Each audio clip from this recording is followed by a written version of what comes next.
Alrighty, we are back live on air. We're coming with round 2 of Ink2Win on a Sunday edition, number 11. we've had a little bit of a stumble, but we're getting everybody here and together now. We're going to be starting out this next game with tower control on Moray Towers. The classic tower on tower matchup. Sure, let's go with it. So we've got on the first team, I'm not 100% sure how to pronounce this. I know it in my head as Bread's team because he's the person I talk to the most in regards to this team, but it's like Roarsarch. And then on the opposing side is Liability.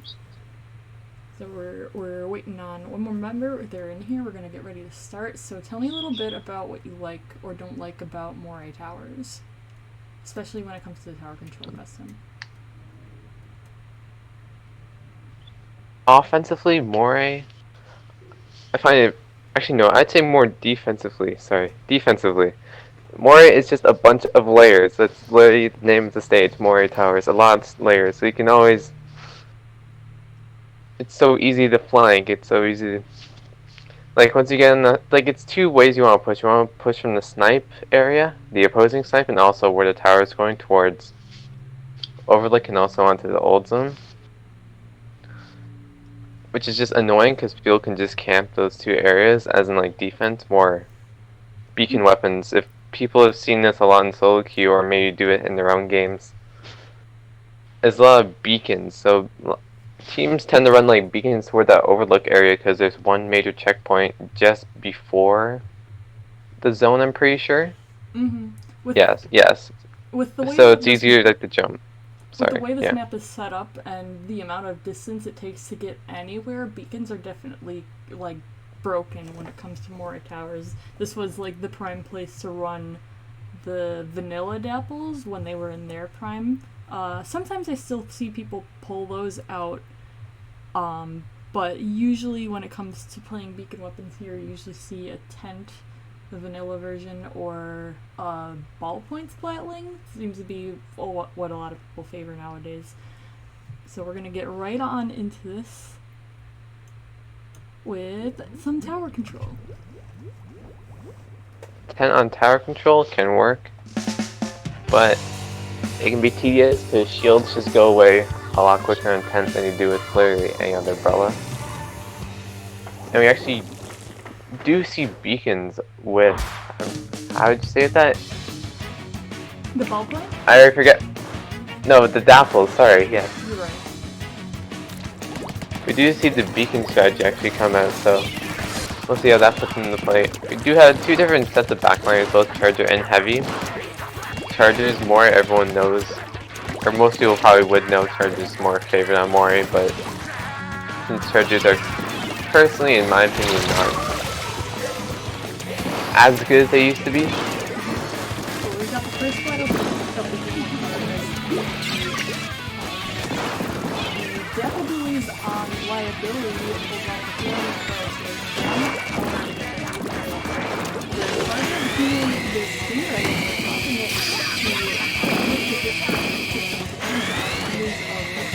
they're hopping down on this checkpoint really quickly. The hard to play they're defending it really quickly. I know what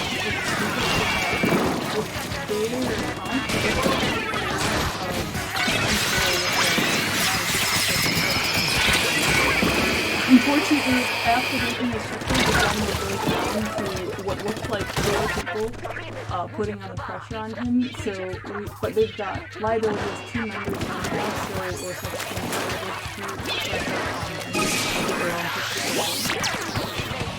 Yes, what Liability was doing there, actually delaying their splats between Rorschach. So like, for example, they had both their Dynamo Roller and Bloodshot Pro down, then you would delay it even longer and you'd scatter those kills and then gain the heavy so they don't have a stinger and such. Which made it a lot easier to push past the checkpoint, but eventually regrouping and patience at a risk was worth being able to defend. speaking of defense, the Stingray is top. They've got 2 members going down, so they're not going to be breaking this checkpoint right away unless they find some more picks on members of liability. Splatling using their Sprinkler to try and get up and escape from this Splash Medic's Doom, but does not accomplish that mission. So they've got 2 people down, and liability is going to be moving back up to make it towards that second checkpoint. Prior being actually very aggressive with the Dynamo Roller, having a Booyah Bomb makes it actually an aggressive hit for both support and also, honestly, I could say possibly aggressive in most cases I've seen. Actually getting a lot of paint actually also, I forgot to say about that Dynamo painting on the checkpoint, able to force back the opposing team. Versus actually pulling off the defense, Ace actually probably getting like a triple or double there, if I'm not mistaken. Well, now Ace, as well as 2 other members of this team, have accumulated their specials. They've got a hit on this grapple dually, so with the gal talking on their armor, now is the time more than any. Their specials are coming out, they're looking for the picks, but Hoshi, using that line, is going to go all the way towards this Stingray over here and take them out.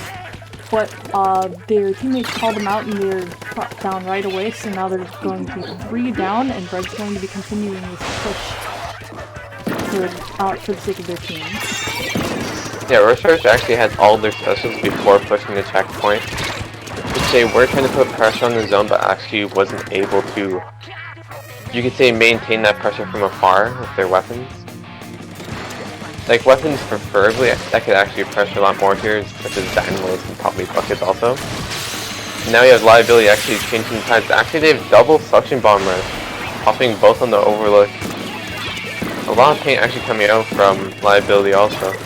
Splash, Dappled, and Dynamo. Coming up with a nice idea here, he jumps to his teammate while they're in the middle of the bomb rush, so they can be in a better position to add pressure to this team.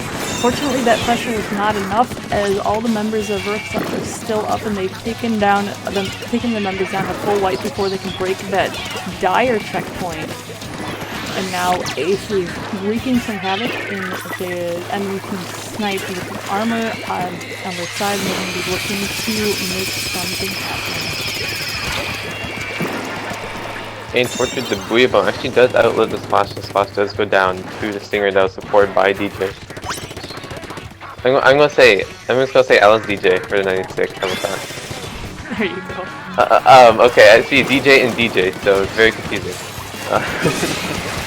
It's very confusing. So yes, DJ and Ace actually able to get pushed. But Liability actually does have a little chunk of that checkpoint, so Versus actually does get more than 27 to be their last push attempt. Right. DJ is not close to an armor or ray or missiles. Having to stick it on the tower, reaching the checkpoint. All jumping on. Hoshi actually taking out 3 people on that tower and ending Rorschach's overtime push, making this a 1-0 for Liability. I can't believe they had 2 people on that tower. Hoshi jumped over the side and onto that tower and took out 3 people, ending it in favor of his whole team. I mean, look at the kill and special count from both teams, really. Rorschach having definitely a higher KA with their, I'd say, more of their weapons, Booyah Bomb and armor getting assists, especially from LSDJ with the armor 96.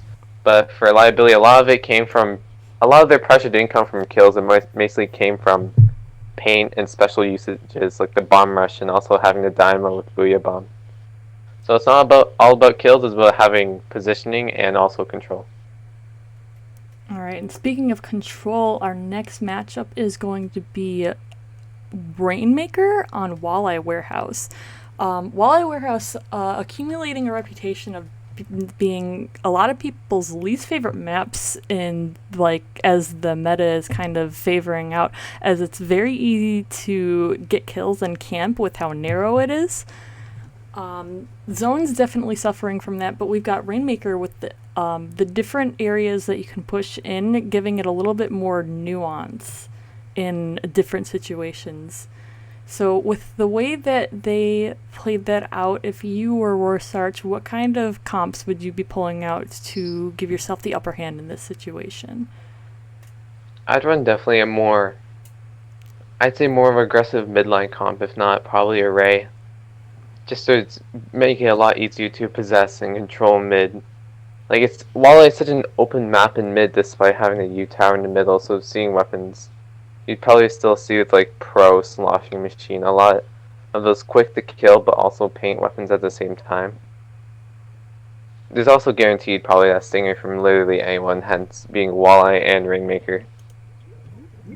Alrighty, so we're moving on. We've got if this is the place to bring out Stingray, then I don't know what would be it with how narrow it is. It's definitely the place this one lives on. DJ sticking with that Splatling and Roar maintaining that charger position.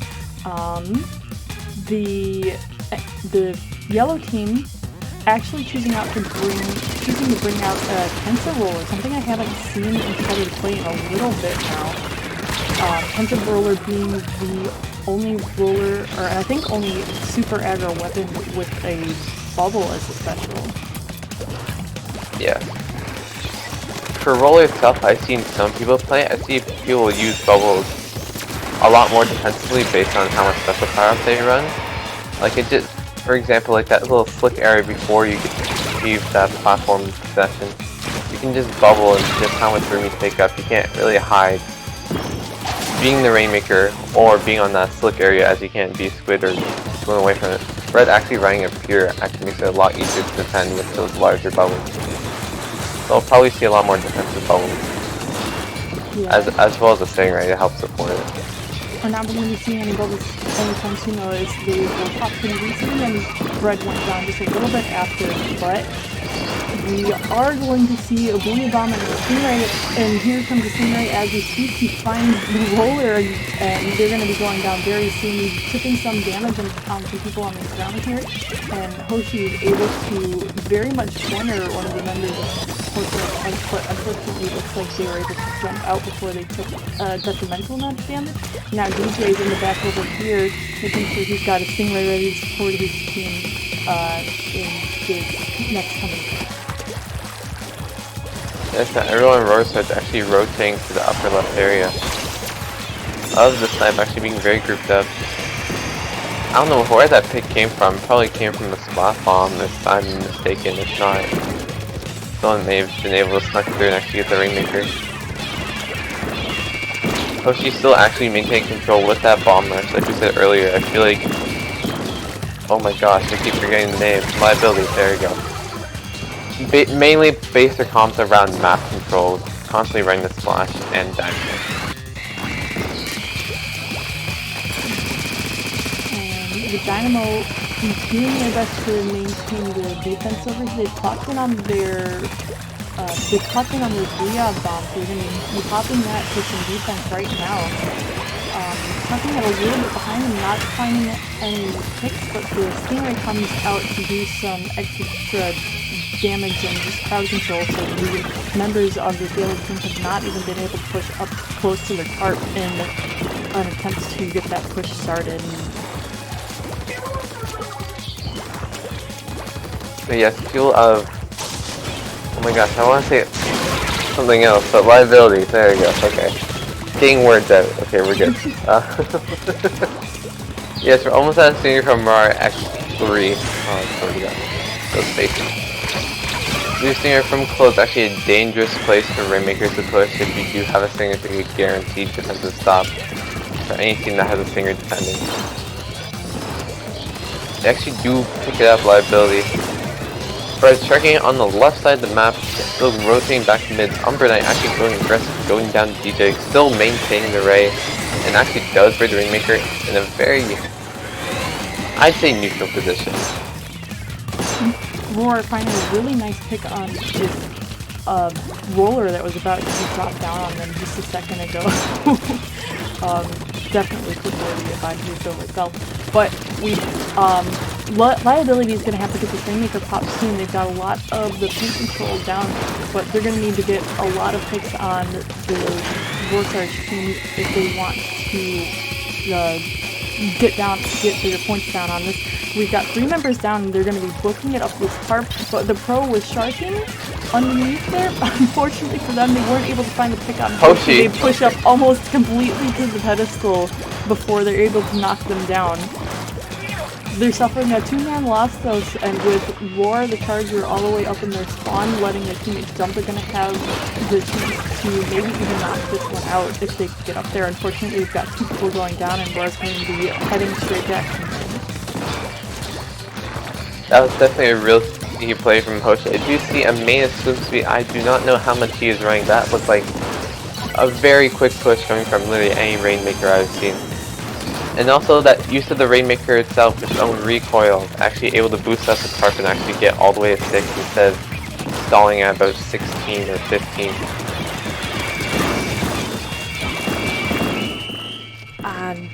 With that, that's the game. Liability takes this round with a 2-0 victory over Roarsarge. They're going to be bopped down to the losers bracket. They're going to have just one more chance to make it through there if they want to make their way over to finals, but Liability proving that they are definitely a huge contender in this tournament so far. Definitely, if they can keep up their map, and also for Rainmaker, as I was going to say before the major push happened, definitely Rainmaker is not like tower control. You definitely need that aggression to actually push the Rainmaker instead of just relying on so much pain.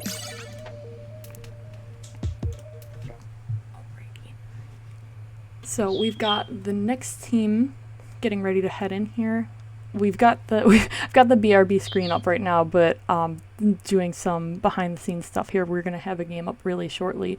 So the first maps that are going to be up are going to be zones on Snapper Canal. We're going to be dipping in to watch a little bit of Losers Round 2, I believe. And it's going to be Team Voodoo versus Team ? Or is it Team? Team. I'll let you guys decide on that one. So tell me a little bit about Splat Zones on Snapper while we await for these teams to accumulate here. Splat Zones on Snapper, it's almost, I'd say, similar to Walleye, but it's just more horizontal. Like, it's literally a Walleye, except really horizontal. Definitely for the zone, you have what you compare to a U-Tower. It's literally a giant wall, so the zone is just a giant perimeter, which makes it very difficult unless you have specials such as like bomb rushes or ballers or booyah bombs that can actually reach on both sides of the wall. Fairly easy to cap zone. And also having those wide hill areas and also bikes, it's a lot easier to flank, and you have control of those. It's very difficult to push back in. They're almost like little safe zones from like the main area, but it's also a way easier to get specials.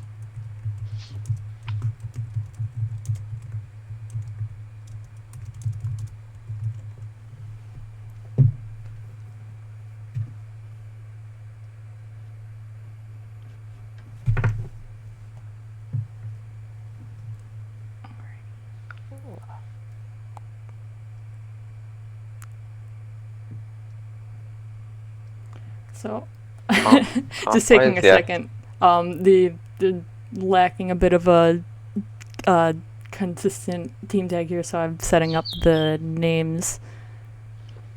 That's all good.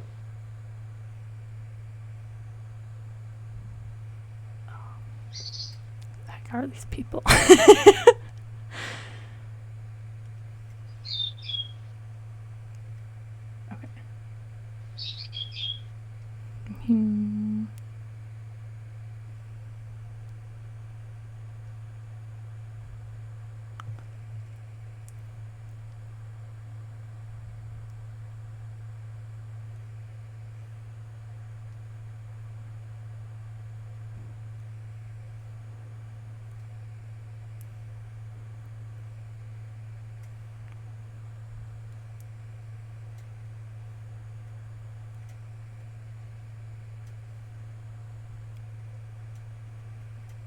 Okay. It took a hot second with all these pickup names, but I think I've got everybody set up properly. Just gonna do a double check to make sure I'm not being ADHD here, but it looks like everybody's set up, so we're going to be moving into Zone Snapper.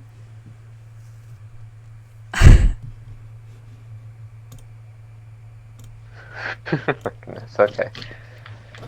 Snapper canal zones, wall able horizontal, giant wall and zone. Very hard. The zone's just a giant perimeter. There's no paint need to get on top mid. It's definitely not like Kelp Dome. Yeah, the the big wall in the middle definitely makes this a difficult map to cap that zone on, especially in high pressure situations. So, I believe a lot of people, in order to help combat that, will opt to bring bomb rushes. I think a lot of people, especially in this meta, have been running custom exploshers as well. Custom explosion definitely, and also ink mines. Yes, we all know the the double ink brush, or like the quad ink mine strat in zone. Being a perimeter, it's definitely a lot easier for those ink mines to take control of the zone. Also, weapons that can lob over and actually have reach across the map, like you said, exploshers, pros, buckets. Oh my gosh, you're weighing on me, and I deeply apologize. No worries. I'm gonna get this main screen up for you for a second, and we're gonna be watching. Oops, not those two teams. Here, let me kill this for a second.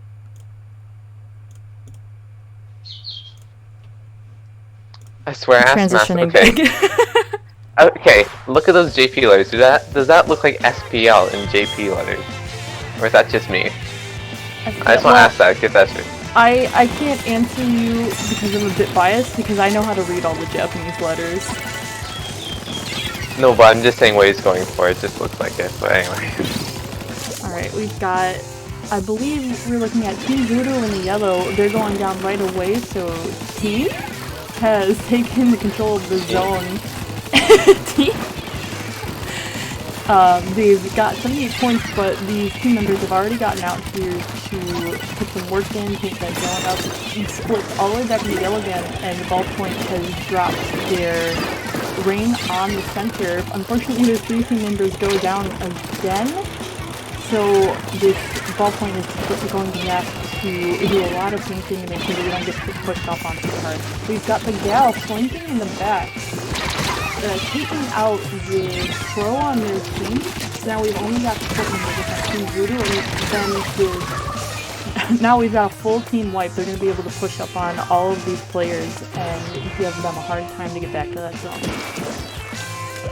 I just want to ask for you to pronounce these Japanese names, because I know I have no idea what these say, and honestly, if I were to try to say it, I'd butcher it terribly. I'm gonna let you pronounce those names. I'll have a better look at the names when we're in the lobby situation again. I don't want to be pulling up the map while the stream is going. No, it's all good, it's all good. Farmer actually dual splash down to 96. Actually don't kill each other, instead cancel out both lives. This 96 gal actually putting in a lot of work, already at 6 KA. Next to the Tentec actually having 8 and almost at Inkjet. As the game ends actually fairly swiftly. Yeah, it was definitely a quick knockout for Team. Team? Like, you have to add that emphasis to a question mark. Team? Here, I'll take a second to read some of these names for you with the end screen up. On the top team we have Kaonashi, I think that says Max Sion. Yeah, Max Sion, and that one's really long. I'll take care of that in a sec. But next we have Walleye, not Tower Control. Is it Tower Control? No, it is Tower Control, it's just not on Walleye. I've got to get this thing pulled up. We've got Tower Control on Black Belly. Speaking of not huge fan favorites, a very, very short game if it plays out. If it plays out where you get to that checkpoint that's in the middle of your half pipe, it always seems as if that one's broken. You've got to pull off some very sick moves if you want to get that, if you want to keep your team from knocking out. No, definitely. Also, Black Belly, compared to more towers, is definitely a very, very compact map, a very small map in itself. I'd say probably the smallest map in the game, I'd say. I could be wrong. I forget. I could be correct, who knows. Anyways. Black Belly, also compared to more tower control, in front of the checkpoint is where you want to go, and also want to secure a flank, I'd say, or another position around the tower.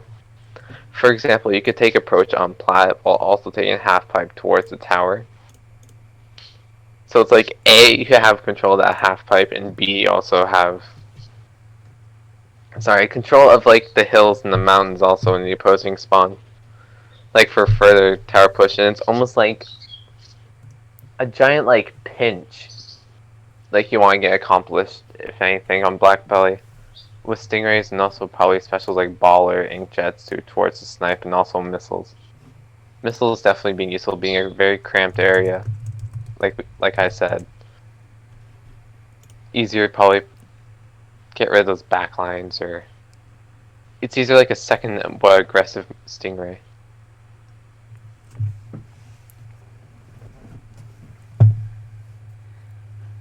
Yes, usually Stingray on Black Belly, usually not the ideal map to have one on, but it's tower control and nobody can really deny having a Stingray as an integral part of your team compositions on tower control. I'm going to transition into Black Belly Skate Park. We've got we've got no backlines other than Team Voodoo pulling out a custom jet squelch here. Lots of walls with the, or just the one wall with the gal. But we've got team question mark? Suffering a three-man loss. Team question mark? I do like saying team, but team suffered a three-man loss, so the yellow team Voodoo over here is going to knock out this first checkpoint right away, finds a pick on Max Zion, and after suffering another huge van loss, they're going to be primed to take this next checkpoint already again. The delay in that buoy bomb is definitely an option. Those who don't know, buoy bomb can actually be held, doesn't have to be thrown immediately by the person, whoever is using it or deploys it. It's actually delayed by Voodoo, but Max actually taking a very aggressive approach to the end zap. Does get sandwiched by a grape in the process. Grape does go down on the plat, actually. A little aggressive. And the early stingray from Bohemian, Max unable to jump out 3 down per team. See, it just cuts out my flow. Oh my god.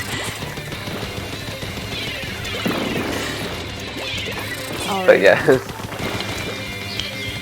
So we've got Voodoo, they're doing a really hard camp and making sure that nobody comes through the middle. They're pushing that tower almost to that last checkpoint already. Slimy's got a booyah bomb over here and they're popping that to do some extra tips to damage to anybody that's already near the tower. Fortunately, their teammate goes down. So looking for a pick on Slimy, does not find it, but they do enough damage so that this blaster can come over and end that push. Now, Team Voodoo has 3 people down. They're going,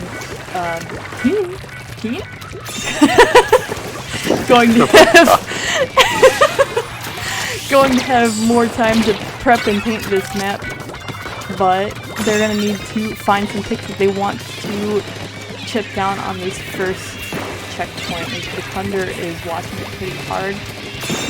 Slimy making sure that they can't pull off any extra points on their platform, but we've got the Booyah Bomb falling down on the right side. Fortunately not enough to protect their blaster, but enough to take down 2 members of their team.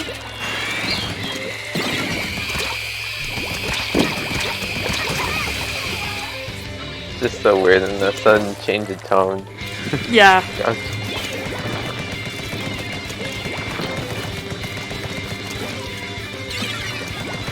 Overall, actually, a stalemate. Only having one special up on the field. The Grapes Inkjet. He has been fairly accurate, actually, seeing several doubles.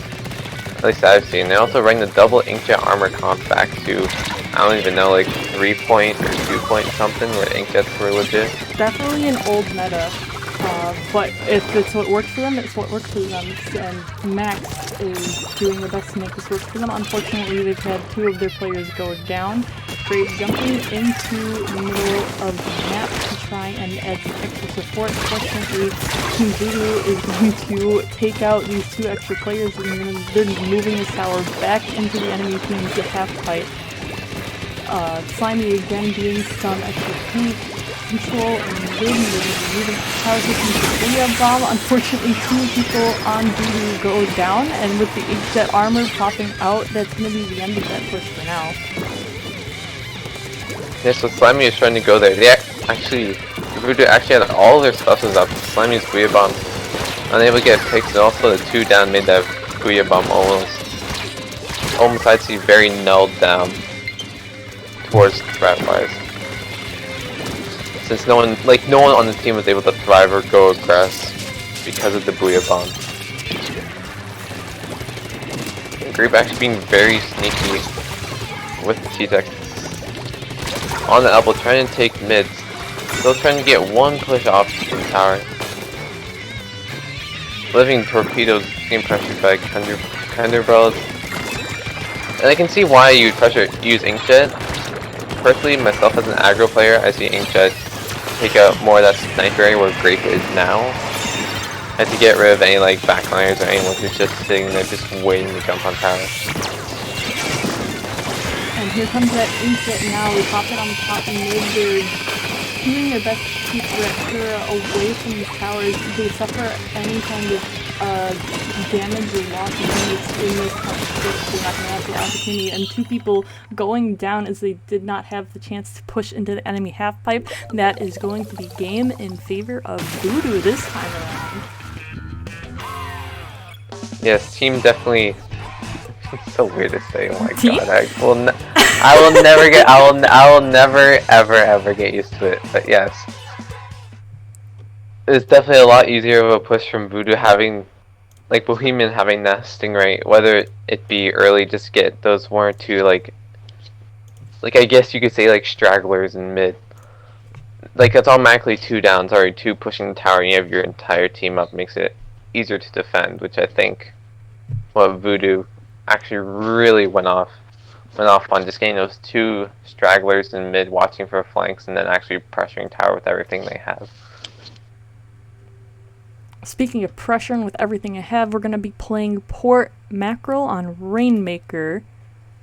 And this being one of the only maps that you don't really have too much of, you don't have anywhere on the map that you could potentially fall or push anybody off of. That also means no resetting the Rainmaker via like a suicide jump. The only way you can reset this is that if you guard it long enough that it gets sent back to mid. And that can make or break a lot of plays, especially if your team isn't aware enough of the enemy positioning. Yeah, it's definitely a tough thing. I honestly have that done to myself now, maybe, but you also. But also just that one person able to sneak in through curling bomb, or just in general just getting to the Rainmaker right before it despawns. Just get a push that honestly you do not want, and honestly should never happen in the first place. So I don't think any team would really want that to happen, nor would I expect it from either team in general. Being Port Mackerel, it's very easy to spot out people coming from most lanes if you have that type of control. Maybe coming from chargers or more longer weapons like buckets, pros. Yeah, again, we're in a very midline meta, and also lane control really contributes to that midline meta. Yeah, so let's see if Team Voodoo, Team? I keep wanting saying Team Blank, team. But it's just Team? Team. It's, we've got a Bloblobber coming out from Voodoo, and Team, ? Has dropped all the Inkjets from their comp altogether to have a double armor comp with some Tenna missiles and Stingray on the side.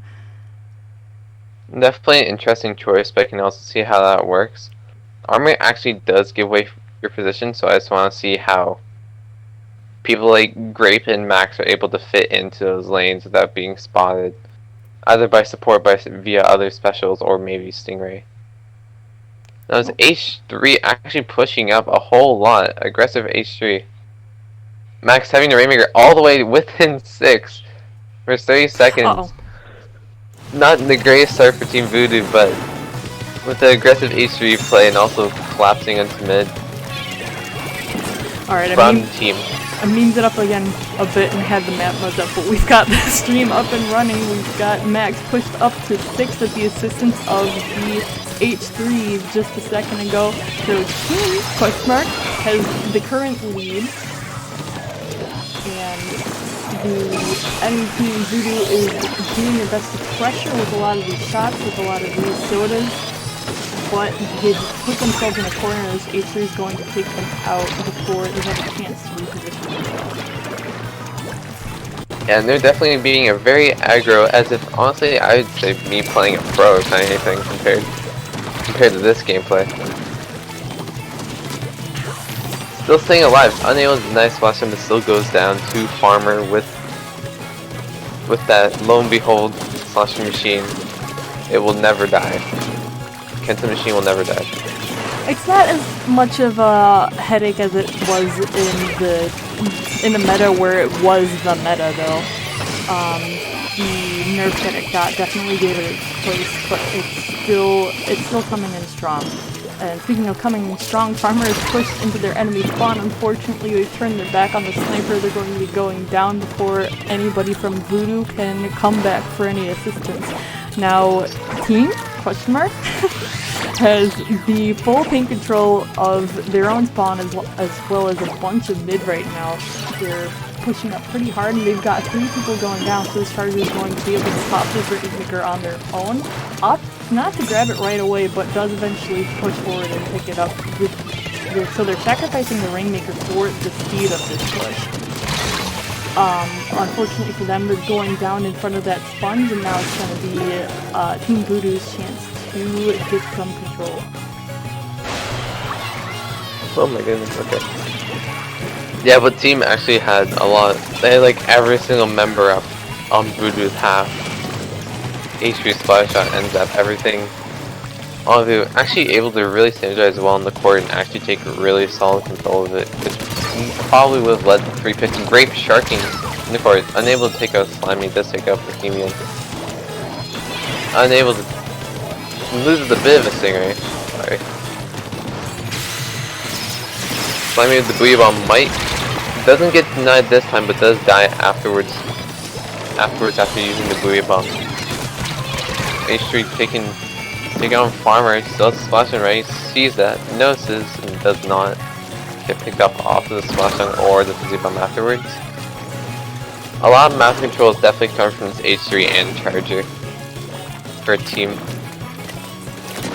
We do see Inkstorm, but Inkstorm doesn't take much, I'd say, map, because most of it's probably covered by tarps from the oh my gosh, the crates, the boxes. I feel like it's more of a patient special, but you're unable to use it now because I believe that was Obscure. Yeah.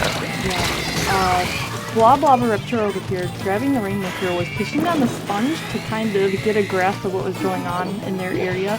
Fortunately for them, Grape was sharking in mid and took them out, so that is going to knock down one of their chances to get a lot of control. Grape pushing up and finding picks on their Blah Blobber again, I believe, and now Voodoo is 3 down. They have 30 seconds left, and the team is popping this Rainmaker, or at the very least painting it up so that it's very hard to pop in the future. This is going to be their last chance to push if they want to break this into overtime. Yes, that one early push 6 may have what done for them as a team. Team. Anyway. Alright, we've got a full wipe there. So we've got Team surviving in losers. Our unfortunately Team Voodoo is going to be knocked out of this tournament. So that's going to be well, with that really nice Blackbelly game that they really showed us what they had in there in those first stops, but unfortunately the team got an incredible push on them to 6 points in the very beginning of that match, so they're going to be taking that victory. I'm going to transition to BRB just for a second. I got to take care of some stuff here, and we're going to be doing winner semifinals next.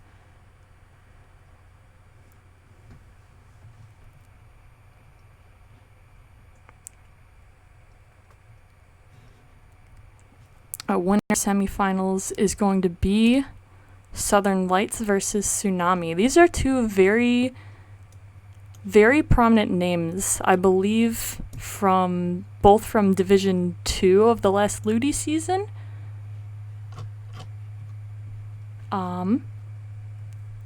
So while we await for them to pop in and to give us some good matches, I'm going to be doing a quick BRB. So I'll see you guys in just a second.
I don't remember ordering anything.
Okay, transitioning, we've got winner semifinals. Welcome to losers, It's time everybody. for welcome losers. That's me. It's Southern Lights. We've got Tsunami. The first map's going to be Splat Zones on Mako Mart. Both seeing actually a ball point from both sides, from both teams. Oh, and also the camo Tensabro, honestly a lot of paint coming from the side of Tsunami. Also with the Tent Junior and Ballpoint being very heavy paint and support weapons. But also can be aggressive in some situations. King Ring is actually, I'd say, favored NZAP just with that Luke Junior, I don't know. What would you say is better armor weapons? NZAP or Junior? When it comes to zones right now, it's definitely the Junior as a lot as is from the input of a lot of those top teams. Man, the English is not my best thing right now. But the Junior is just a painting demon, and though a lot of people would favor NZAP for its aggro potential over the Junior's kind of not as favorable RNG, it's definitely a monster when it comes to just getting paint out and getting armor very, very quickly. I can also see that just because Junior having that its own on its own a special ink tank allows it to contain 10% more ink than any other weapon in the game. And also having the potential to throw double bombs and armor.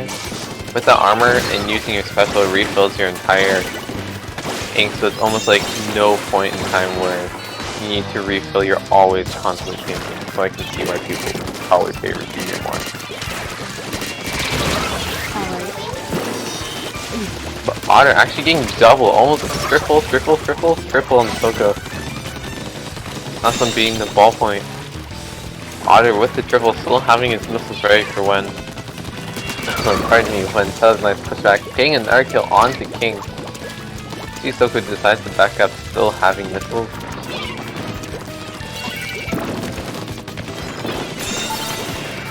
Now it's time to use the missiles.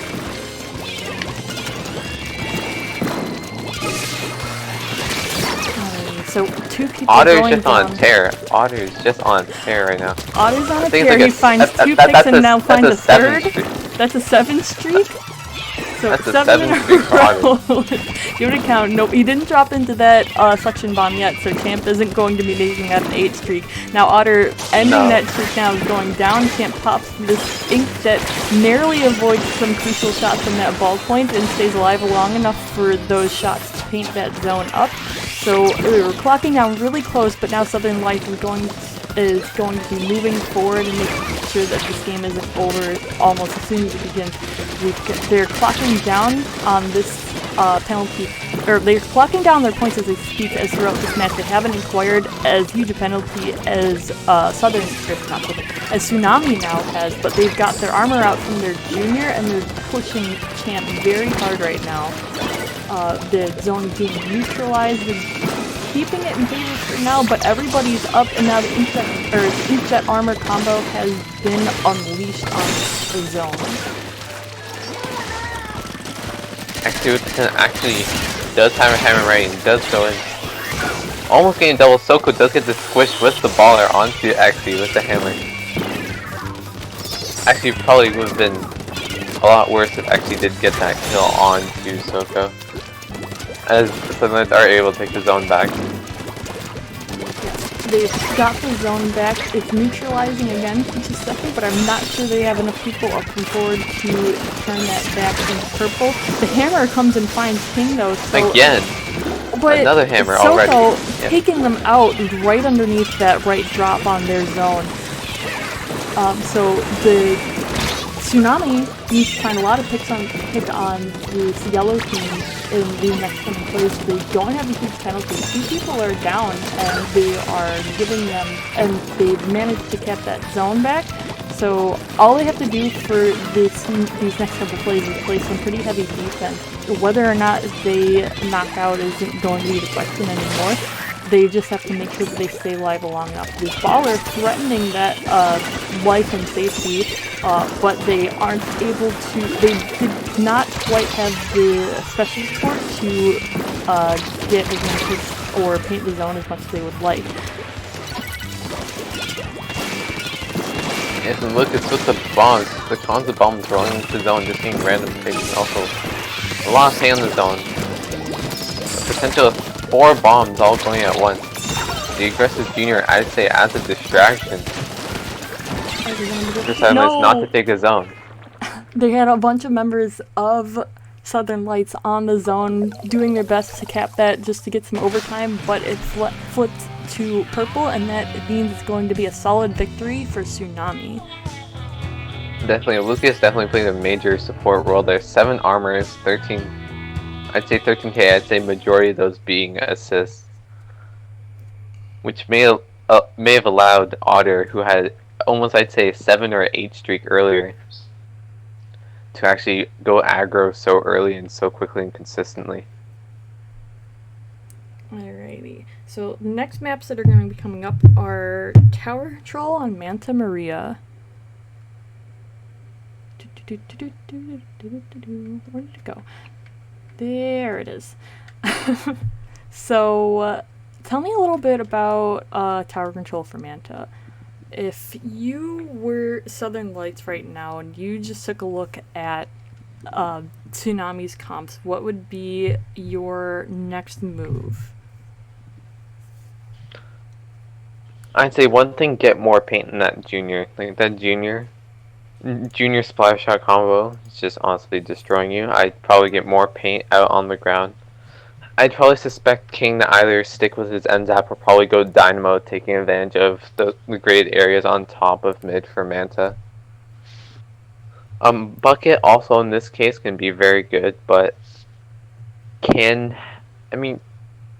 actually, I'd say I can agree with Bucket being ran on Manta just because of how much, I guess, how many things can be above you no matter where you go, walls, yeah, on other platforms, whatnot. On Tower Control, if you run that slosher, you can have a really good position for when you're at the second checkpoint to harass some people right underneath that drop. If you're the slosher and you choose to go to the left to push into their base, you can get people that are dropping down on their right side to try and get in that area. You can get the drop on them in those situations as well. So slosher would be a favorable one for here. But let's see what the teams have decided for themselves. We're moving on to Tower Control on Manta Museum.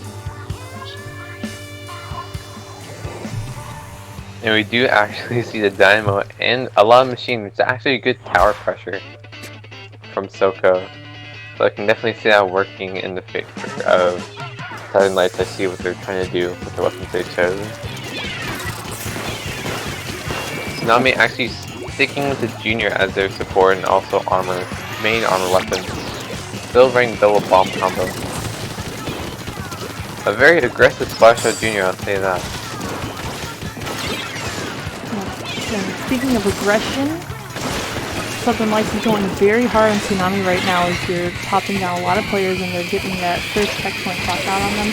The Stingrays not actually entirely acknowledging each other and going for some picks of their own. Luckily for Tsunami, this Gale finds the Dynamo, so they're going to be taking out before they push the tower too far forward. But now it's just a 2v2 in mid over here, with, I believe, both of the aggroer weapons on the team going down. Yeah, but the start definitely when 4 Southern Lights having that Dynamo, like that Dynamo L3 definitely changed it. Oh my gosh. I don't know, are we keeping it PG here? I'm sorry. We try to, but accidents happen. No worries. Just don't focus on it too much. No, okay. No, but I'd say Dynamo and L3 definitely paints a whole lot more than the junior. Like L3 just builds up his special so quickly in Dynamo itself. Beacon roller kills really fast and also a lot of things in a long distance. Yeah. Definitely outpaints the junior after that. Speaking of distance, it looks like Tsunami has gained just an inch forward on them in terms of this lead. Neither of these teams have broken either of the checkpoints yet, so it looks like these two are faring it pretty even so far in the first 2 minutes of this match. They've 3-2 right now, but Champ finds a pick on that junior, which means they're going to be able to pop this ink set without having to worry about any armor. Fortunately, they go down. Kill an Xe, the jump, yeah. Very surprisingly, go down to Xe in less than a moment of their jump taking place, but they're going to be pushing this tower anyway. I was about to ask for drop roller, but no, it doesn't look like drop roller. It looks like more Inkreds for the set on XP. Silence actually does do aggress. Sabamal trying to get the pick on the heavy, does get the pick. Still having the Stingray, questioning it on tower or not, but decides not to just because lack of teammates in the area. They do jump in, actually trying to take control of that street area. Tsunami just trying to get a few bombs and walls in there just to shut down Southern Lights. Yeah, and shut down they are, as the Charger is the only one left. Their Gal pushing up on forward, so it looks like Champ, who is trying to jump in to give them some extra defense, is going to go down before they have a chance to put their feet down on that ground too hard. So now Tsunami is looking to get this push.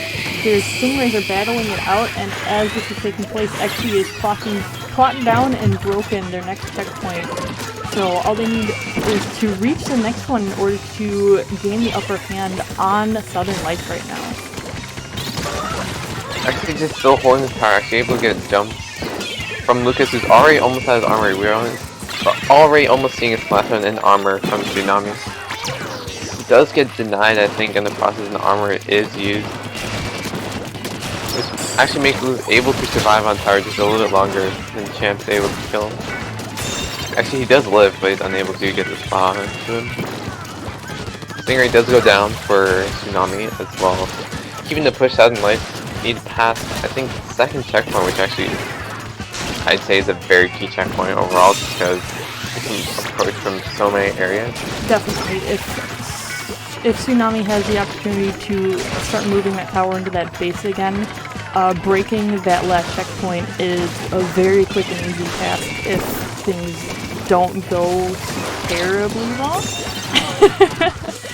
But speaking of going terribly wrong, it looks like Tsunami has suffered a two-man loss, so now that they've also broken this checkpoint, they don't have anybody up and forward to take down the dynamo on the tower, so Southern Lights is going to be swapping that lead, and now Tsunami is going to have to do a lot of work to undo a lot of the paint that Southern Lights has put forward, and they're going to have to be clocking into overtime.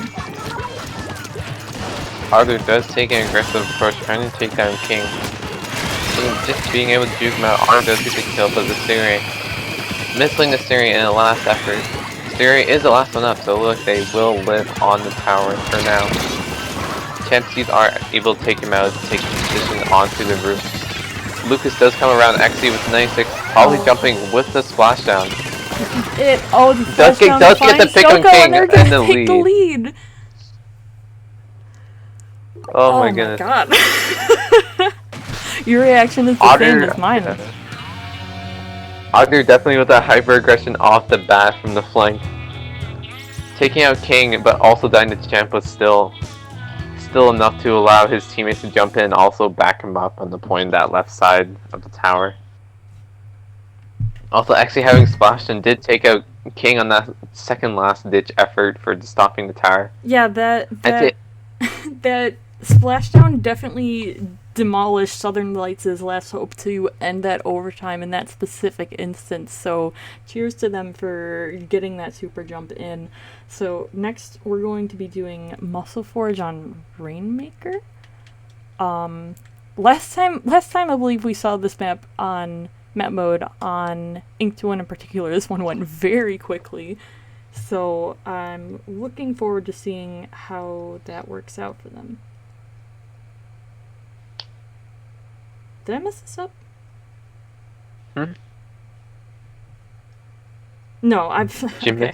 I was double checking the map modes, and I was peeking between winners and losers, and for a second I thought, oh no, I didn't put in the right map, but that was winners finals, and this is semifinals. So this is definitely Rainmaker on Muscle Forge. Okay. So this is a map mode that's I think they're all map modes that are in rotation right now, and I've definitely been playing this one a lot on my own. So tell me a little bit about that Rainmaker push, as You can use either the line on the left, or you can take the long way and take the long and less risky way. You can take the ramp on the right. I'd say definitely the incline is for a push when you want to do it very, very quickly. Like most teams, if they were to do it successfully, would probably get towards the 21 to 18 point mark, if not probably around 26.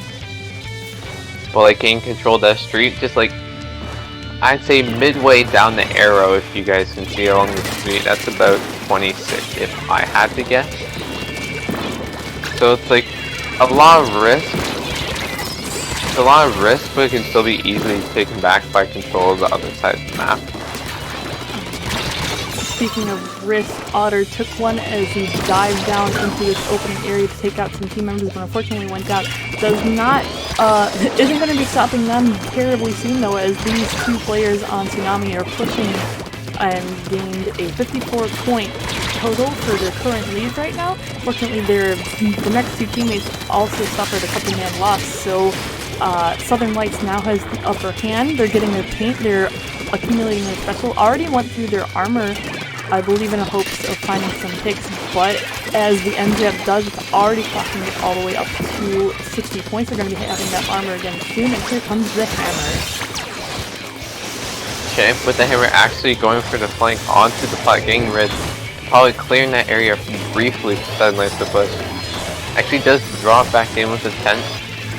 Does get heavily focused on, but is able to be taken out, and as I'd say, probably a distraction for Stingray, and actually helps make it a lot easier for Wolfie. Alrighty, opting to actually pick this up instead of letting this reset. Tsunami is definitely playing the hard and fast game. Otter pushing all the way up over this ramp, but making sure they double back and make sure that their Rainmaker carrier is safe. Fortunately, not doubling back fast enough, as that Rainmaker gets bombarded by at least 3 people, and they're going to be going down, so you're not going to be taking that lead in this current instance, but they are going down to 3 men. Now we've got people respawning, and Southern Lights once again has the reign of mid. Definitely, it's in Southern Lights' favor, but looks like spot jump from Soko. Nope, decides not to after the jump. But now map control definitely in the favor of Southern Lights. Looks like they're wanting to push towards that right side of the right trench of Tsunami. Soko actually wanting the off to go for the line, but decides not to. Last one being the junior. Lucas hiding somewhere along the elbow. Does get picked, seen by Soko, does get the kill. Somehow with the Rainmaker, Exy dying to Soko again. Soko double. Want to get more, unable to, and the raid does come out trying to find those last picks. That could have been definitely a lot stronger if that Stingray or 10 wasn't in the way. Definitely, they're playing hard offense and hard defense. Unfortunately, they're playing a very neutral game that is neither of these teams has a very heavy lead, as a lot of these can be broken just by pushing past that initial ramp area. But we've got 3 people going down on Tsunami. Unfortunately, it looks like there isn't a person that's going to be picking this up, so despite that momentary opportunity, they're going to have to be taking this team out again if they want to be exceeding their push any farther than they've gotten so far.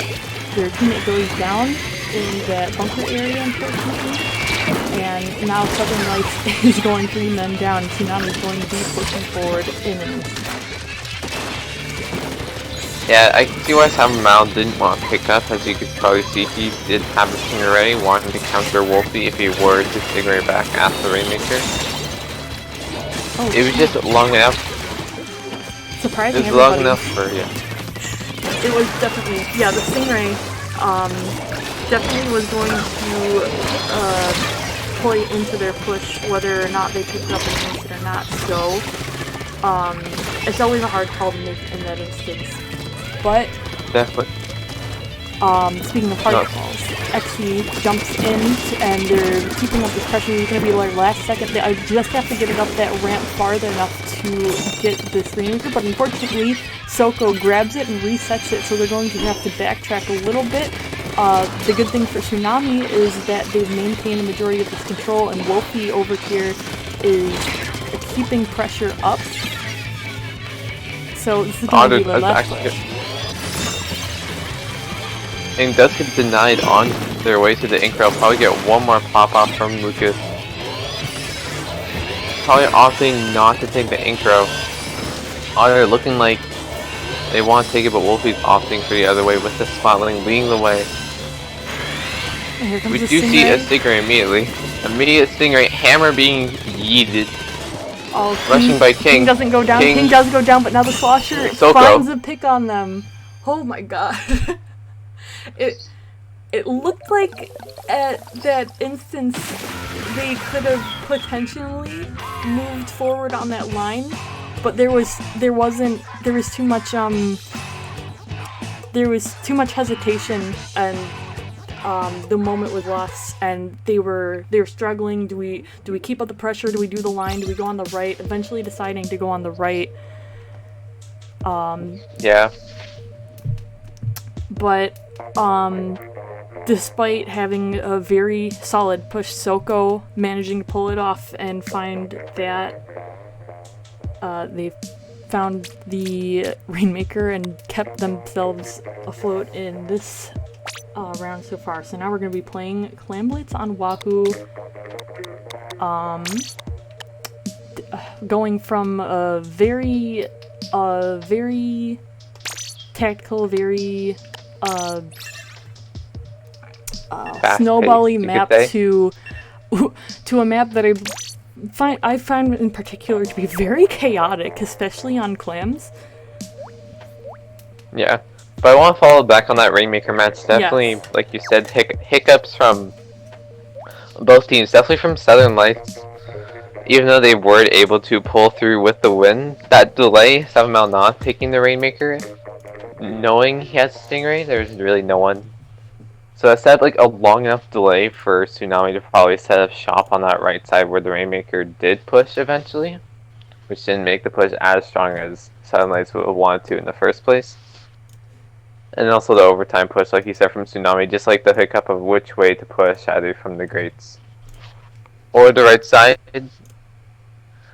Yeah, again, just made like that second long enough for Soko to get there, or King to get there, to be able to rush and actually get the kill on the Rainmaker. So honestly, Rainmaker defenses and offenses are just a difference, like between a good push and like getting shut down is just a matter of seconds, really. Yeah, definitely. So let's see how they play this out. They're gonna be transitioning from Rainmaker to Clamblitz. Not terribly different modes in terms of like how you need to organize or push, but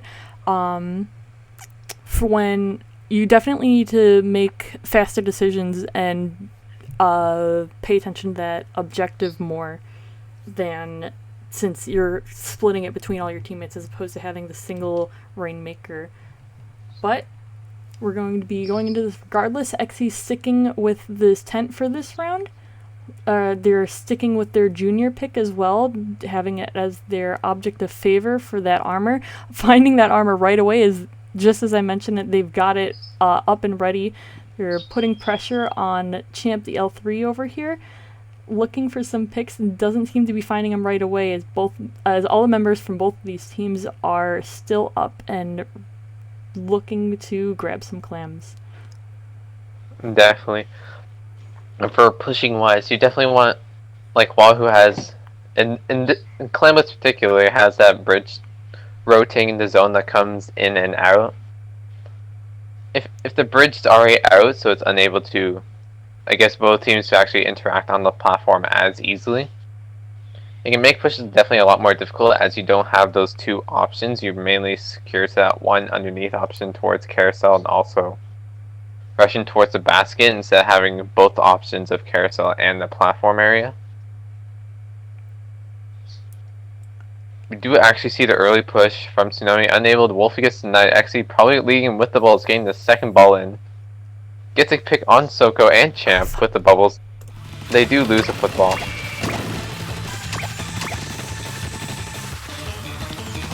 Actually falling back, staying alive.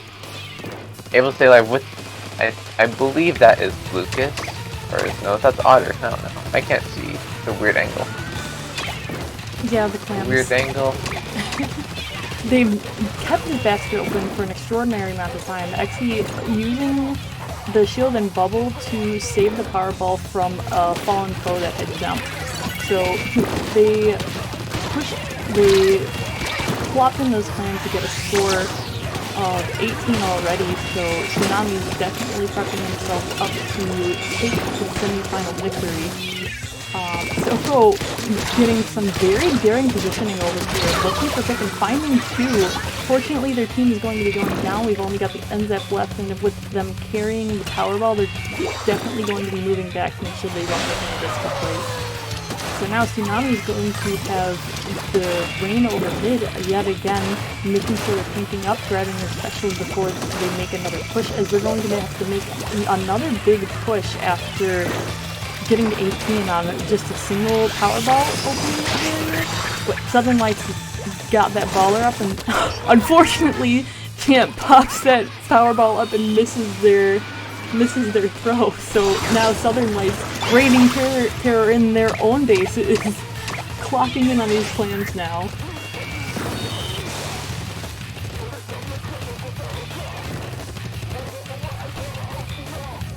Sorry, yeah, No worries. as long as as much as this doesn't happen, apparently spectators disconnect, and I apologize. Oh no, no worries.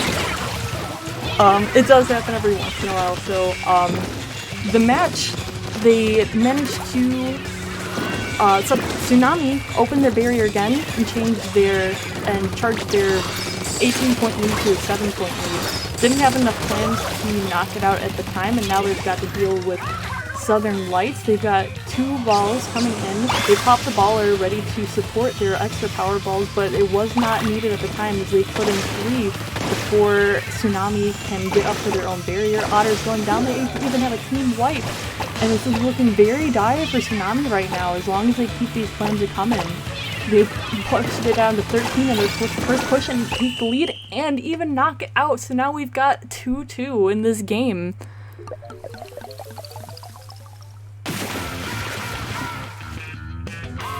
Outstanding. That was their first and only push.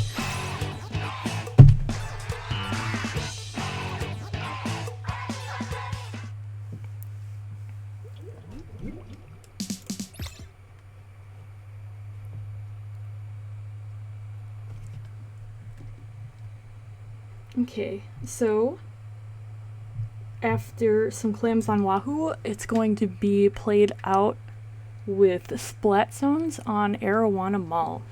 Now, both of these teams have been playing with some very powerful backline players with Splatling on one side, and I believe there's a Charger player on the other side. And this is definitely the place where the backline player lives and thrives. Oh, it looks like we have a DC. Okay. I'm gonna close the lobby really quick. Rehost the lobby. Yeah, I'll have to rehost. So, Custom, talk to me a sec while we get this started about Splat Zones on Arowana. Arowana also being, I guess Nintendo likes a lot of horizontal, or I guess a lot of linear maps. Definitely a lot of Stingray action. You'd probably see like the first special you'll see is either an Armor or Stinger, whoever gets to it first. It's really immediate Stinger just to get that push in the zone, as it is difficult to take up those higher areas such as closed and those sniper areas where backlines or other midlines may be camping out. Especially in those closed areas, it's actually easier for your aggros to push up into that area. If you have things such as like Tent Umbrella or probably other weapons like Splash Shot Pro, it'll make it a lot easier to push into to that closed area, and also getting to the opposing snipe is where you want your backline to be. It's just like you can suppress the other backline as that is a superior position to be at. Also, keeping an eye on the zone in case of any other flanks or if any other your teammates were to go down beforehand going into zone. Alrighty, the room's back up so you can pop in here when you're ready, custom.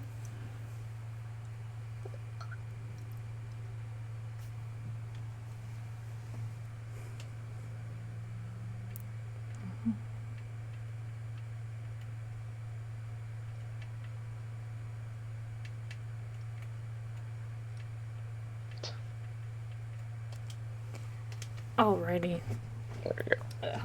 So, when it comes to splat zones on Arowana, being able to maintain position and control of the enemy team's close is like the play to make in these games, as those are usually some of your only options to be able to push to being able to push in at all, as going straight into your low ground is going to put you at a huge disadvantage. So playing long-range weapons or weapons with walls or weapons with bombs that, or like overcast like a slosher, is definitely going to play a huge part in what makes or breaks your team comp. I believe earlier in the game, lots of Japanese comps were even opting to run 2 slosher decos and 1 comp, just rain terror on those little overhangs from the access you have from the end of the enemy's close. And just to throw some damage up from the low ground if you are in that position as well.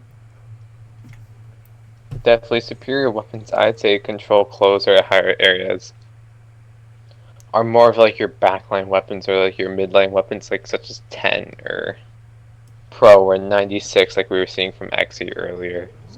Weapons like that definitely make it difficult to push back from close, as if you had that range compared to other weapons and also specials as well. Excuse me. Yes, we do see a slosher and actually a ballpoint instead of a stingray.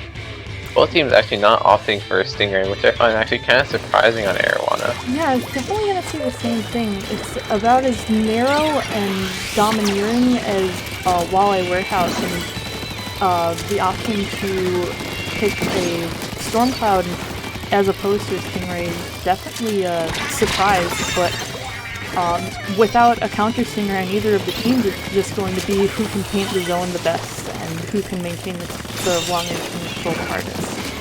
So for control right now, we've got Southern Lights. The Pentacle is moving in over their grade, pops the hammer out, but isn't pushing up properly. But they get the yeet and take out their LP player over here. So now Tsunami is going to be flopping control of that zone into yellow.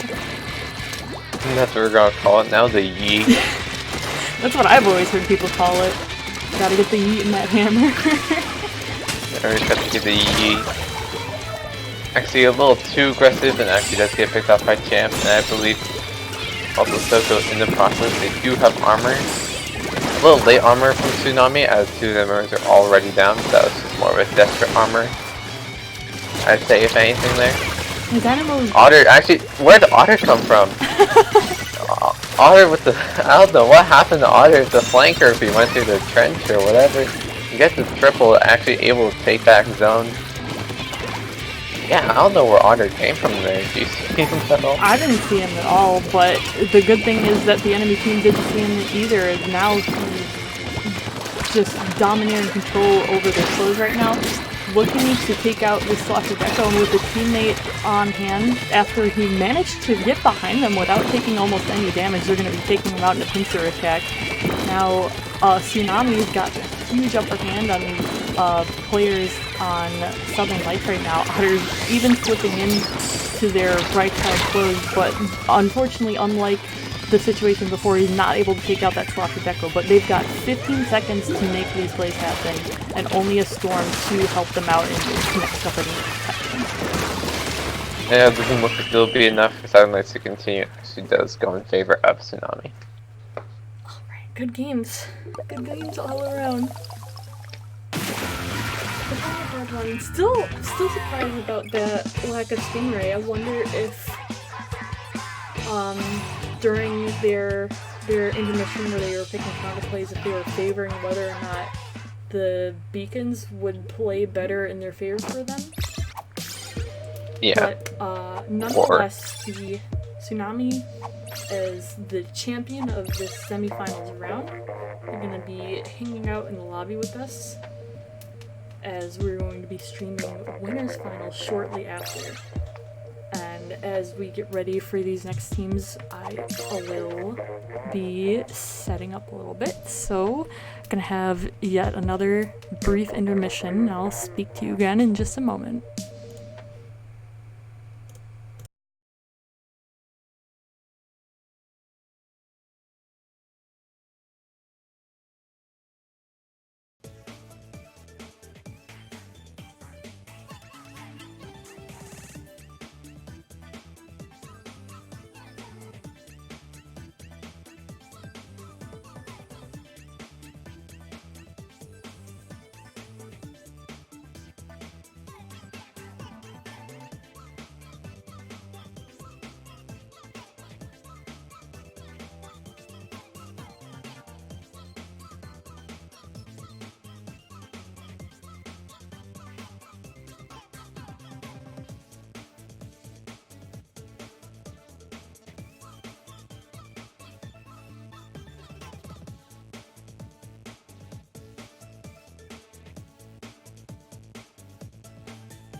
Alrighty, and we are back. We're moving into winners finals.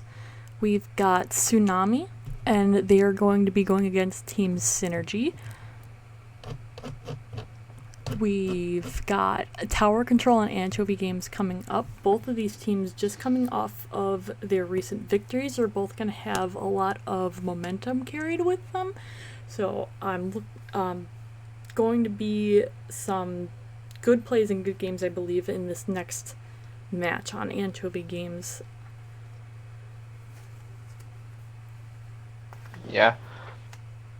Tower Control, Anchovy, definitely large plat area, definitely easier to defend if you do have control of it, or offend if you were on tower pushing it. Definitely taking control of that fan is a really big struggle for either backliners or those who approach it, since you can probably A, easily jump them, and B, probably get a pinch from your teammates as they're pushing the tower up, but we'll probably see how teams do that now. Alright, we've got Tsunami sticking pretty heavily with the comps they were sticking with. They've switched out teammate from last game, as now they've got NASA, who was not here previously playing for their team. The Splatling on this team being their main go-to backliner for now. The armor has come out, and their junior has gone down, but unfortunately for Tsunami, 2 players have gone down on the other team as well, so they're going to be prepped for a push. Unfortunately, they weren't able to get into some nice positioning in time. Now they've got a 2-man loss, and Team Synergy is going to be the first move into this checkpoint. Yeah, and actually staying on tower with the Stingray, does see Stingray pop out on Tsunami, able to hold it back. None of the Stingrays do die, but they're also getting missile pressure on tower and also Stingray. No Stingrays being, I guess, a major effect to either team in any way. We are coming in probably, I'd say a second, but I'd say a last ditch of aggressive Stingray. And it easily clears objectives, but mainly tower control, not Rainmaker, but this is tower control, so we're going to call it like a second ditch thing. I mean, hey, what can you say? It's literally clear for tower and no one can get on it for like a few seconds. Well, we've got the pro flanking on Synergy side. They're really stuck in this yellow team, yellow ink, and they're going down, so unfortunately this flank is not going to be the detriment that I believe they were hoping it to be. And looking for a pick on this Splatling that's been pressuring their doctor here, and with the Venomous is coming out, they opt to blast out the Stingrayer, taking out Otter and saving their life as well as their teammates. So now Team Tsunami has broken their first checkpoint, but has not been able to breach the second one thanks to the defensive efforts of Team Synergy.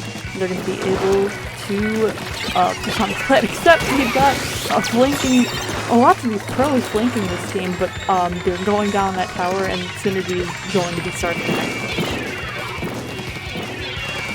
Yeah, Synergy are actually able to watch out for those points and those things last. And again, you can say very, very brief pushes. All their stuff is actually coming out, just waiting for that ready to go, and being very patient against NASA, who is actually preferring the heavy overcharger.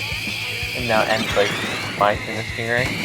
And let's see what I can do with it. Also having jumps to the tower makes it a lot easier for getting back up, like opposite stay on the tower. Otter trying to do something fancy and able to get a picks off of it. And just sticking the towers still, Paddle and Brand pushing up. Both, I believe, get the shot and Junior. Your relentless pain and aggressive combos. Alright, and moving on. Another Booyah. Moving on to the final checkpoint, Synergy is domineering with these picks, only 2 people up, and Lucas is having a very hard time in their spawned low ground. With the armor coming out, it doesn't look like Otter is going to make it in time to stop this tower, so this first game is going to Synergy. Definitely. I guess it was like the balance of juniors and specials, like, yeah, look at the map control. Yeah, I was gonna say myself, just look junior. at this map. Lots and lots of paint for like Yeah, for synergy. Definitely, Booyah Bomb also getting a lot of paint. Booyah Bomb with Junior is also a very killer combo when it comes to paint in like a detrimental choke area. Like when it comes to like a checkpoint or either literally any open area, it just really gets you that map that you need for your either like another aggro or that one other person who's pairing up.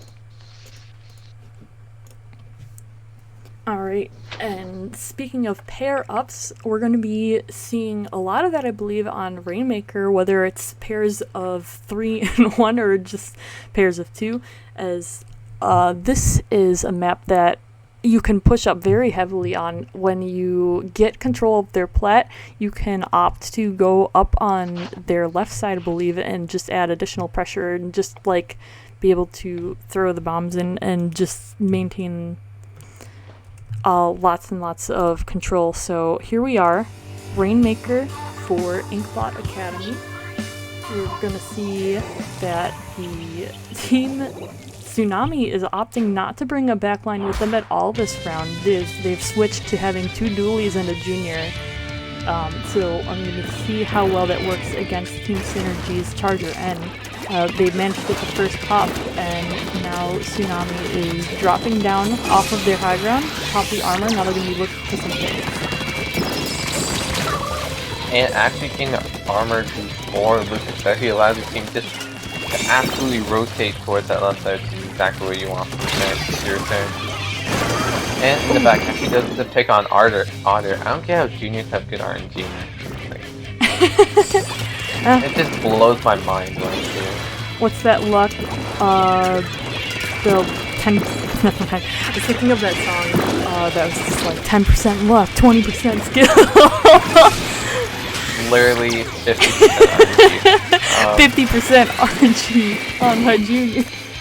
But it looks like on my screen the junior on the other team has gone down as DC, so they're going to be walking around. It looks like they're letting them knock it out for the most part. The Charger, I think, was teasing them a bit, but they didn't get the kill, so Tsunami's going to be knocking that one out quick and easy for them.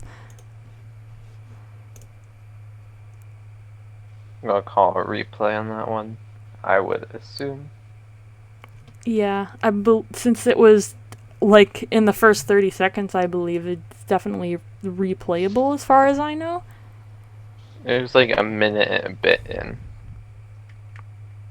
Oh, we'll give them a second to get into the lobby if they're not already, and they're here, so we're going to be slamming those buttons. As everybody knows, when a replay takes place, you should not be changing your weapons at all, so we should be able to get back into this nice and easy. And here we are. Again, juniors. Welcome back! Welcome back to Ink2Win Rainmaker DC edition. Let's go! DC edition. Now, that was like a couple ago. We had so many DCs, but that's the past and this is now. And right now, we've got Synergy versus Tsunami. Look, they won the pop the first time. It looks like they've changed their position now, and Tsunami has now gained the pop and the early kill. So they need to take care of this Charger, or else they're going to have a lot of trouble just being able to move around in mid as they please, because 3 people have gone down now, and the Tenebella is going to be the only one ready for defense. But actually, that's decided to take the Rainmaker, which I find like a bold choice on XP. Not a terrible decision for defenses. After they die, it's going to give their team the amount of time they need to respawn. So not a terrible decision on their part. Now we've got only the Pro Tattle alive, finding the kill on this Tenebella, but as they're the only one up, they're making some risky plays engaging with the enemy team over here. They're going to be going down, but with their junior down, Tsunami is going to have a little bit hard time pushing in without their armor. Definitely, honestly, Talon I think got like a triple off that. With the Booyah, maybe the pop the Rainmaker. No one else was around to support, I guess, the further push with Tattle, but it was a good aggro effort nonetheless. And actually taking an aggressive position with that Charger, being aggressive, that taking control of that wall was Yeah, I almost said synergy again. Tsunami. Able to drop everything they have on the Rainmaker. And I was wanting to say that like before the match started with Ink2Win. Is that you can both like most teams want to take from the top from the split and also from the office area to drop on the Rainmaker as an easy way to stop either like midway or literally the beginning of them entering your platform. So like you said, it's like two ways, you can push two ways. Mainly the pairing of people going up top making sure no one drops on the Rainmaker, but also someone to go with the Rainmaker to the people ahead and such. So yeah, I they. haven't seen much of it yet.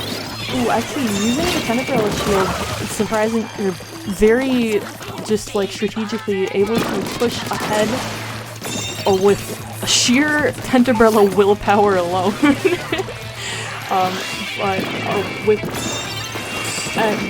Fortunately for the team, they had a lot of bomb push on their plat, so even though they had not too many people present on the plat itself, there was enough damage going around that the team synergy did not get to just take away their lead almost as soon as they got it. The Rainmaker has been popped. Their junior is down though, so they're going to be missing, even though they pop their armor, they're going to be missing out on a lot of that paint pressure, and Brand's going to be finding that Rainmaker and repainting all of that plat for their team.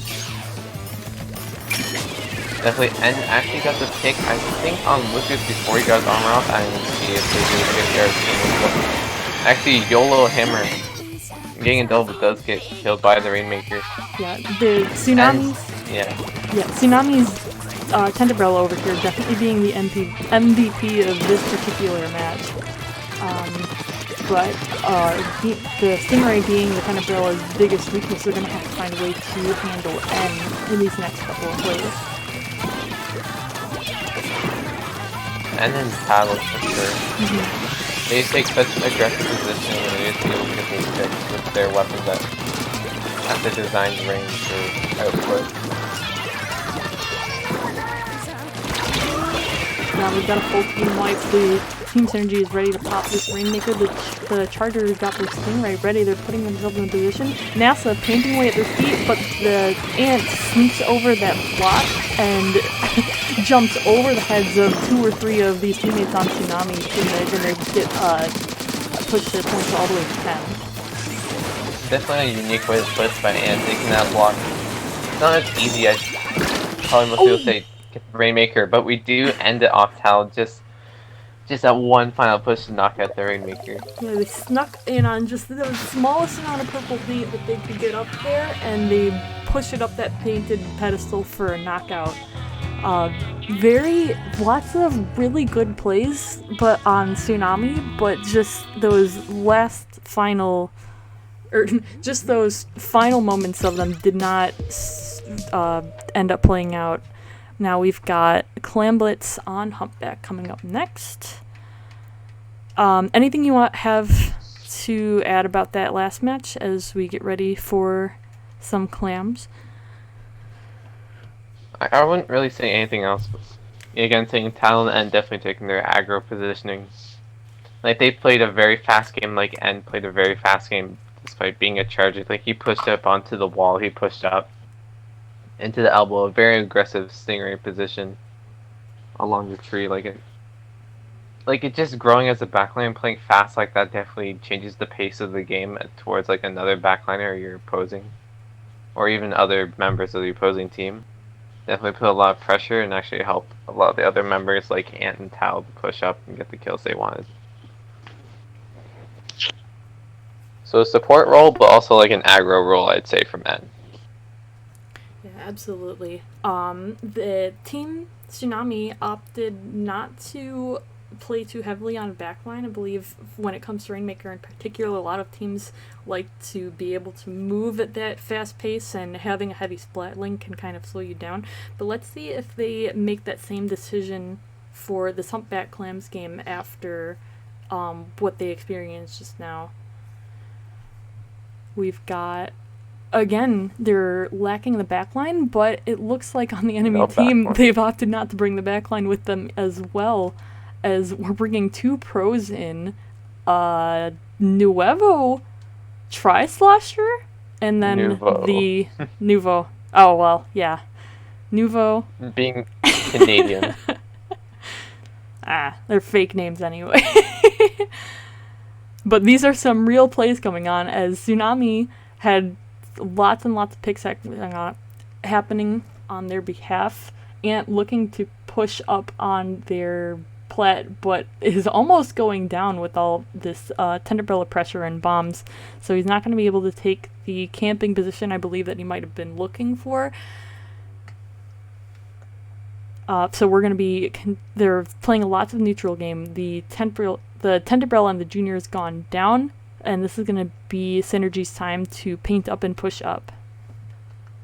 Definitely, Otter's just wanting to hold his position on the left side. Looks like putting the back and actually able to sneak through. Feels Tsunami just dropping in. Actually, one went down to a bomb that was thrown against the tent shield. As I think Tattle's bomb actually took out Lucas in the process of that. It looks like they're able to get away with just 65, which is still manageable to come back. It's only 2 power climbs, or a bit less than 2 power climbs, so it's definitely still manageable. Yeah, Brand grabbing some sneaky clams and running along the painted side of their plat was able to put in a majority of those clams in that push one at a time, to the dismay of Tsunami. Their tent also going down just recently, so they're going to be responding a little bit. There's lots and lots of pressure going on. Just without the backline pressure, the whole middle ground is just a free blood rain over here. But Synergy has 2 people down, and although they've grabbed enough clams to accumulate a ball themselves, it doesn't look like they're going to be able to protect it very long. Ant actually does get denied, but is still able to throw down his booyah bomb. Brand actually bringing out the missiles as well. Oh, fuck. Tsunami does have 3 specials on them with the bubbles. And actually as well, there's no splash on to deny. It does get a pick onto Tattle. I believe from the bubble damage itself, not the bubble popping. Nothing being ended, Tri-Slosher rushing Otter does get the kill on Lucas as well, getting the double. Nashville still holding back with the pro, just holding the ball. But they're just actually able to push back up into mid. We do see, I'd say a lot of map control. The compact is a very large circular map. It's definitely designed for more weapons like Tent and Pro and Bucket. Yeah, Bucket's definitely lived your outback, as I believe that is what played a huge part in their decision to bring this new Tri-Slosher, which is definitely something I haven't seen in competitive play in a long time. I can definitely see how it works. Being a bucket and also rain covers this map very, very well. It's almost like free paint you have to reach across. So it's like, for example, your aggros or even yourself don't even have to paint that area. How running in with the football is able to sneak it in, does take it out by Otter, I believe. Yeah, it's going to be a reduction of their penalty, but now the Team Synergy is going to have to deal with the fact that they're going to have 3, maybe even 4 power balls on the enemy team. The good news for Synergy, though, is that they're keeping up their aggro pressure very hard and then getting a team wipe on Team Tsunami. And now they're going to be grabbing enough plans to make a power ball of their own and putting it back into that barrier. How, I guess, being the objective man throwing in just the last 2 power climbs, at 1 point away, actually hits full away upon Synergy, so it's slam, but honestly, it's not for macro, you can score like 1,000,000 points within seconds, but it's still manageable if you pull off the map and also the special. We've got 17 seconds to pull off something extraordinary, though. With 2 people rolling down, it might not even be a chance for the players on Tsunami to accumulate a power ball. Fortunately, they have a pity ball from the last play that Team Synergy pulled off, but with Kale pushing in on them, they're going to be putting in a power ball that they were able to make with the clams that spawned in their base. So that is another victory for Team Synergy in these winners finals.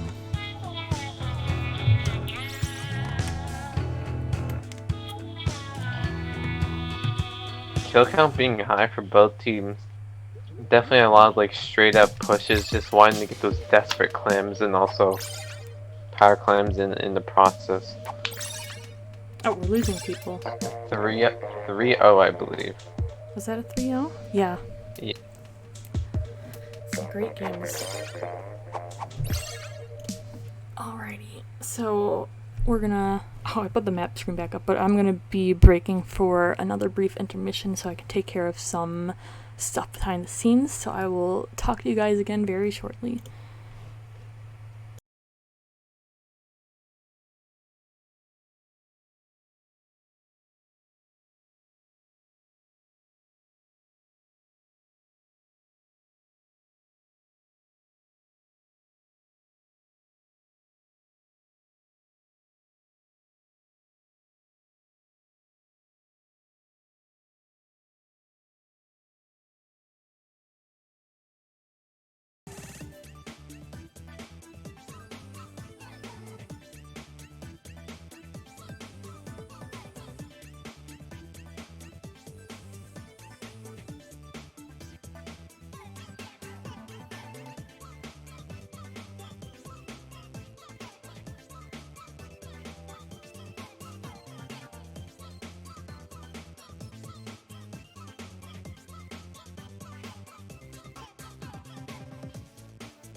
You here with me, Custom? I'm still here, yes. Alrighty, we've been keeping you guys waiting for a little bit. We've had a bit of an incident on our technical side here. I believe we've had some kind of circuit overload here. There's the majority of my stuff is not properly functioning right now. My dock is having a hard time.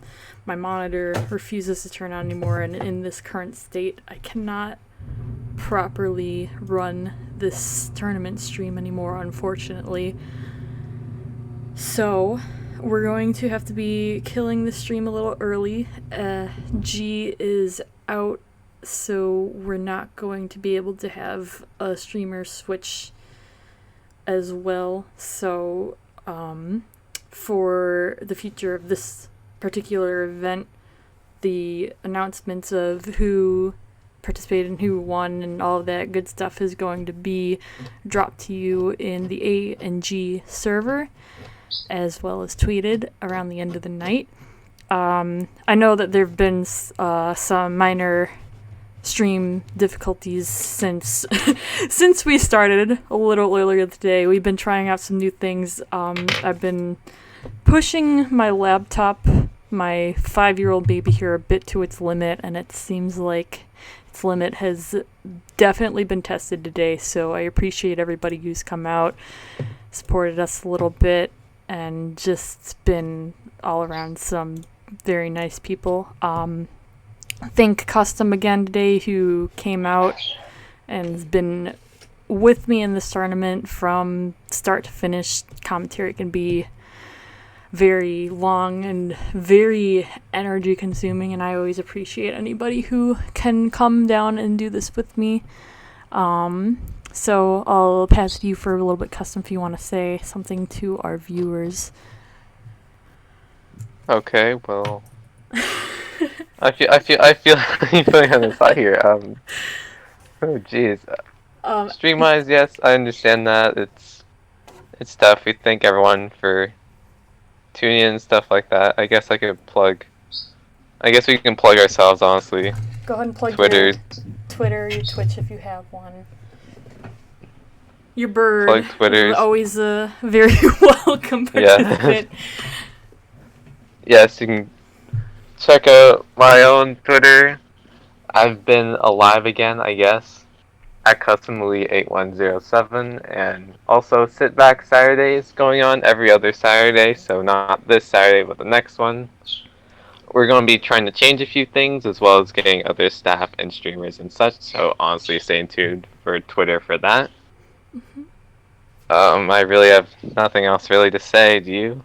The last thing I can really do is plug my stuff, right? Did you have something else? Sorry, yes. Sit Back Saturdays Twitter at SitBackS. Put that out there. Almost at 60 followers, almost surpassing my own Twitter, to be honest. Nice. Gotta love it, right? It's like when your tournament's more popular than you are. It's like... Mm-hmm. That's when you know you've made... Yes, people are looking. So, for anybody out here who hasn't already, you can also catch my streams. G earlier popped it in the chat not too long ago. It's twitch.tv/stellarviolets. For anybody that wants to hear me blast my impulsive thoughts as well as retweet an insufferable amount of possum pictures, you can follow my Twitter at stellar_splat. And just once again, I want to thank everybody who came out to just say hello, hang out in the chat, support all the teams that came out to play tonight, and we should be giving you guys some good stuff next Sunday, as I believe Sunday is now A&G's permanent streaming tournament spot. Oh, nice. Didn't know that till now. Yes. No. So stay tuned for future events. We're going to be giving our nice streams some shout-outs, and we're going to be giving our team some shout-outs once the results from this current tournament are over. Thanks again for stopping by, and I hope you guys have just a wonderful Saturday. And thank you again to Custom for... You screwed up. You screwed up. What I do? What I do? Is today not Sunday? Saturday. Today is Sunday. I hope everybody has a fantastic Sunday. Any last words for yourself, Custom? No, not really. Nothing else I really need to say. Okay, awesome. We'll see you on the flip side then.